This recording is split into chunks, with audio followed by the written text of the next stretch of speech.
Ұстама телефонымды. Тұр. Неге дұрыс бетсене? Тартпа деймін. Телефонмен кімді бұл? Почтама. Сен итерме аяғын қолыңды тарт. Итермеңіз деймін телефонмен. Қолыңды тарт. Итермеңіз. Шымшыдың ғой қолыңды. Шымшыған жоқ. Шымшыдың ғой қолыңды. Апай жүріңізші өтін. Не? Бақсатқа салды ғой соны. Мен салып сендерге айттым. Мен сендерге салдым. Ендігі ержанды саласың. Менің балашағын көрдіңіз. Түсіремін. Мен балам. Білесіз ба бұның қайқа кететін? Генеральный прокуратураға кетеді. Антикоррупционное агентствоға кетеді. Верховный сотқа дейін кетеді. Прокуратураға кетеді. Министерство МВД-ға. Сіз қалай мүсәпірсін деп бүйтіп унижать етіп жүрсіз? 238 қазір мен айтпады демеңіз, осы жерге прокуратурадан адамды да, полициядан да шақырамын. Сіз ауылдікі деп, может, сөйтіп ойларсыз. Комиссия шақыртам даже, надо будет. Есіңізде болсын.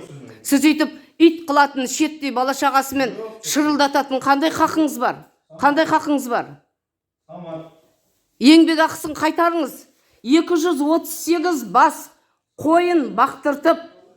Біздің мүсәпірсіңдер ақша сұрама дейді үшін. Намысымызға келеді әрбәлмен айтып. 14 сиыр. Жылқысы қанша? Сіздер өйтіп қақыларыңыз жоқ. Неге? Сіз егер адал болсаңыз неге қорқасыз? Қойыңыз жаңа келінім деп атыр едіңіз ғой? Келінім деп атыр едіңіз ғой? Күйеуіне арақты ішкізіп сөйтіп мазақ қылып жүрсін ба? Алып кетесіз, бірақтан айтпады демеңіз. Ана бастығыңызбен қосып, мына жұмыстан кетесіз, мен сізге айтайын. Бастығыңызбен қосып тұр. Апай. Төлейсіз ба, төлемейсіз ба? Еңбек ақысына шет әкел бері. Жоқ, еңбек ақысы ешкім. Жұмыс орнына келіп қақыңыз жоқ. Жұмыс орнына келіп қайтар. Телефон түсіруге болмайды бұл жерде. Жануы Рахматулла назарыңызда. Бүгін 8 қаңтар 2024 жыл, қазір Созақ аудан Шолаққорған қаласындамыз, ауылында яғни.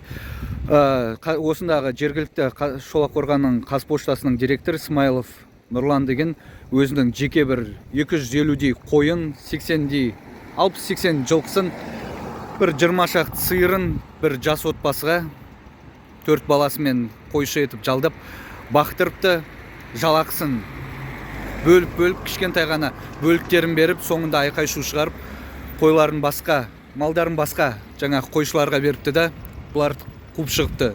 Сендерде қағазша, яғни заңды келісім шарт жоқ, ештеңе дәлелдей алмайсыңдар, баратын жерлеріңе барыңдар депті. Ол жаңағы қойшы болғандар, қойшы отбасысы менің анамның бір туысы болып келеді. Мен анамнан жәрдем сұраған.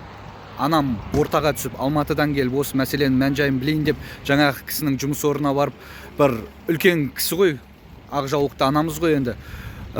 Жылы сөзбен жеткізейін деп, біреудің несібесін жеуге болмайды, келісімді бұзуға болмайды, аманатқа қиянат жасама. Жалдадың ба, жұмысын атқардың ма, сол жалақысын берешегіңді, яғни бер деп келсе, менің анама күш қолданыпты. Енді бұл мәселені жаңағыдай Түркістан облыс полициясының басқармасының бастығы Қабденов мені жақтыртпағандықтан, менің анама қатысты іс болғандықтан, бұл істі толыққанды қарамайды деп, қысқартып жібереді деп ойлап жатырмын. Оның үстіне мына Созақ ауданына Түркістан облысына қарасты ғой, ал Түркістан облысының сотының төрағасында видеоға түсірген болатынмын. Служебный 570 заңды бұзып жүрген, ол да маған тіс қайрап отыр.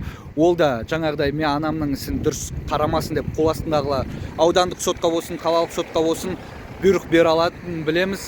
Бұл істі қысқартуға немесе бір жеңіл дәрежелі деп кішкенде бір айыппұлмен шығып кетсін деп жаңағы Смайлов Нұрланды. Осындай жағдай орын алуы мүмкін болғандықтан мен қолдаушыларымды, яғни қазақ халқын, жұртымды, елімді осы істі мән-жайды назарларыңызға алып, бәрі заңды өтуін талап етіп, интернетте бірге болуларыңызды сұраймын. Жақсы, байланыста боламыз. Жануы Рахматулла аты жөнім. Жаңа видеоларды бірінші болып алу үшін аты жөнімді қатесіз жазасыздар. Іздеуішке басып, Жануы Рахматулла деген арнаға подписаться дегенді басасыздар. Вы подписаны дегеннің үстінен тағы да бір рет басып, төменгі жағында уведомление деген тұрады. Сол уведомленияда все дегенді басасыздар. Міне, шыңғырлауық мынандай түсті болу керек, аппақ. сол кезде бүкіл хабарламаны алып отырасыздар.